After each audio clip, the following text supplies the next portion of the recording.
You're 80 years old. You wake up one morning and realize most of your life is behind you. And then it hits you. There are things you wish you did differently, mistakes you can't undo, moments you can't get back. But what if you could? What if you could hear from someone who's already been there, so you don't make the same mistakes? Aging isn't just about getting older, it's about getting wiser. But what's the point of wisdom if it comes too late? If you're in your 50s right now, you still have time. Time to change, time to course correct, time to live without regret. This is advice straight from an 80-year-old looking back on life. Lessons they wish they understood sooner. Mistakes they wish they could take back. And most importantly, how you can make the most of the years ahead. Lesson number 1, health is the real wealth. When you're young, you think you're invincible. You put work first, push your body to the limits, and eat whatever's convenient. But then one day, your body stops cooperating. Walking upstairs feels like a workout. Getting out of bed is a struggle. And that's when it hits you. Without your health, nothing else matters. Ask any 80-year-old what they regret and they'll tell you, I wish I took better care of my body. It's not about looking young. It's about staying capable, staying independent, being able to play with your grandkids, travel, and enjoy life without constant pain. So start today. Eat better, not for vanity, but for longevity. Move every day, not for aesthetics, but for strength. Sleep more, not because you're tired, but because your body needs time to heal. Because at 80, no one cares how much money you made. They care if you can still walk, still laugh, still enjoy the simple pleasures of life.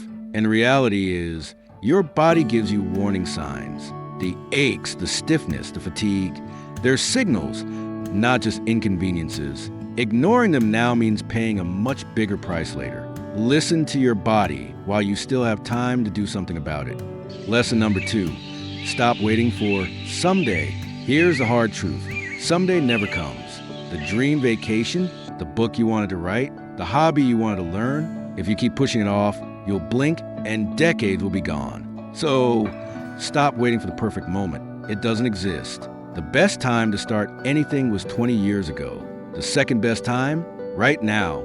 Think about it. If not now, when? If not you, who? The future isn't guaranteed. If something is important, make time for it today. And don't let fear be the excuse. Fear of failure, fear of looking foolish, fear of not being good enough. It doesn't matter. The regret of not trying is always worse than the embarrassment of trying and failing. Take the trip, write the book, say yes to new experiences. Make someday today. Lesson number 3, relationships matter more than achievements. At the end of life, no one says, I wish I spent more time at the office. They say, I wish I spent more time with the people I love. Yet, too often, we chase success at the expense of relationships. We assume family and friends will always be there. But time is ruthless. Parents age. Kids grow up. Friendships fade if we don't nurture them. Pick up the phone. Send the text. Visit your loved ones. Because one day, you'll either have memories with them or regrets about the time you lost. And it's not just about showing up. It's about being present. Put the phone down. Listen more than you talk. Be there for the big moments and the quiet ones. Because at the end of the day, love and connection are what make life meaningful. Lesson number 4, let go of grudges. They weigh you down. Holding on to anger is like drinking poison and expecting the other person to suffer. Meanwhile, they've moved on and you're still carrying the burden. An 80-year-old will tell you, most grudges aren't worth it. The fight you had 10 years ago, the co-worker who wronged you, the family drama, in the grand scheme of things, they don't matter. Let it go. Forgive, not for them, but for yourself.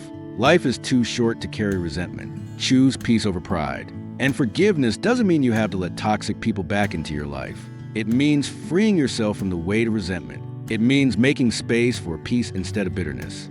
Lesson number 5, purpose keeps you alive. One of the biggest mistakes people make in their 50s is thinking they're too old to start something new.